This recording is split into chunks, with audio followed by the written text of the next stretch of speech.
This is the Chassidic Story Project with Barak Hullman, podcasting from Jerusalem, Israel. This podcast is sponsored by listeners just like you. To become a supporter of this podcast, please go to HasidicStory.com, HASIDIC story.com. You'll never know, you'll never know, you'll never know, you'll never know. There was a wealthy Chassid of the Tzemach Tzedek, also known as Rabbi Menachem Mendel of Lubavitch, who lived in St. Petersburg and would travel to the big regional fairs every year. And on his way, he would first stop by Lubavitch to see the Rebbe, the Tzemach Tzedek, and then he would go to a neighboring little town called Dobromishil to visit a Melamed, a teacher that he had many years before when he was a young man. And every year on his visit to his Melamed, besides spending time with his old teacher, he would also leave a large sum of money so that the Melamed would have money to support himself in his old age. And after visiting the Melamed, the Chassid, the businessman, would go to the annual fair and do his business dealings. It happened that one year, because of the pressure of his business, he had to leave late from St. Petersburg, and by the time he had left, the fair had already begun. Business transactions were being made.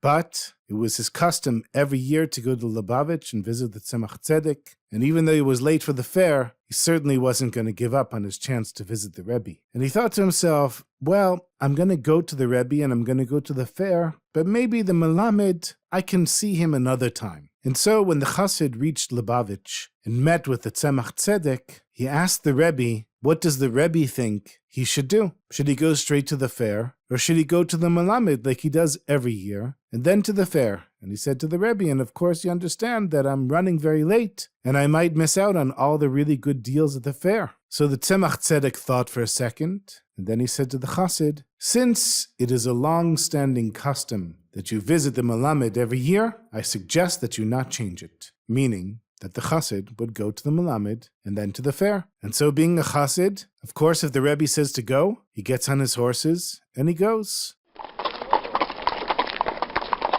And so he went to the town of Dobromishil, where the Melamed was. And the Melamed was overjoyed that his student had finally arrived. And immediately he prepared some hot water for him and some food,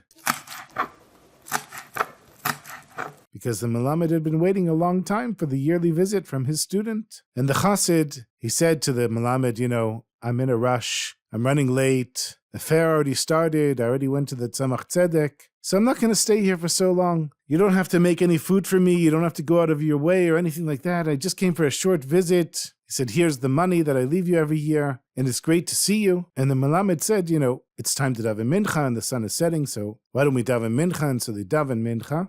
And when they got back home from mincha, the sky was clouded, and it started raining, and then a little bit of rain turned into a downpour. And at some point, the roads, which were not really roads, they were just paths made out of mud, they couldn't handle a wagon riding over them with horses. So the Melamed said, why don't you stay here for the night? And, we'll wait for the rainstorm to end. And then hopefully in the morning things will dry up and you'll be able to ride out of here. But the Chassid was already very late for his business affairs and he was getting worried and he said, no, I'm going to go. And he gets on the horses and he tries to take his wagon in the mud, but right away he realizes it's hopeless. So he turns around, puts the horses away, and comes into the Melamed's house.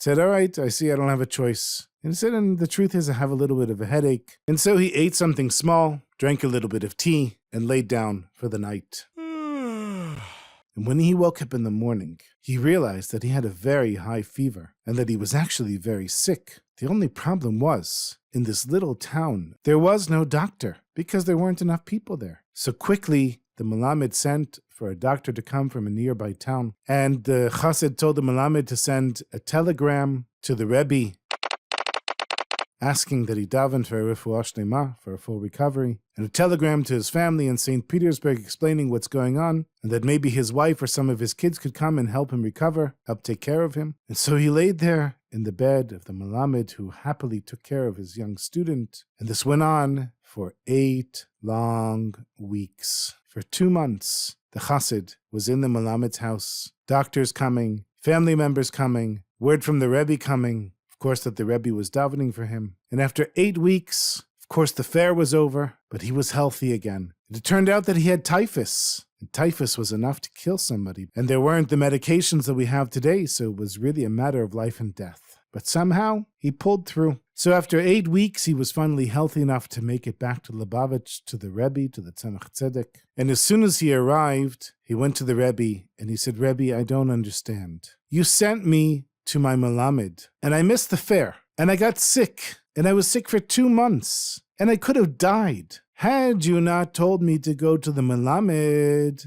I would have gone to the fair, I would have been healthy, and everything would have been fine. So why did you send me to the Melamed? And the Tzemach Tzedek answered him with a quote from the Talmud. It says that a person's legs bring them to where Hashem needs them to be, which means that a person is brought eventually to the place that they're going to die. And so it was clear that this Chassid was destined to die. And so the Rebbe made a little play on the words, and instead of saying to die, he changed it to mispa'e, which can mean also to summon or to pray. And so he said to the Chassid, a man's legs may be depended upon to take that person to the place where someone is able to pray for them and not where somebody's going to die. So the Rebbe said, you see, in order to save your life, I had to send you to the house of your Melamed, who loves you so much and appreciates you so much. I knew you were going to get typhus, but the only reason that you recovered is because your Melamed sat by your bed every single day and night and said Tehillim and davened and said to Hashem, Hashem, do you know this man? Do you know what he's done for me? Besides being such a good student, he supports me in my old age. Just like you haven't forsaken me, Hashem. Please don't forsake this man. And it's in the merit of your Melamed that you're still alive today. So you should thank me for sending you to him and thank him for saving your life.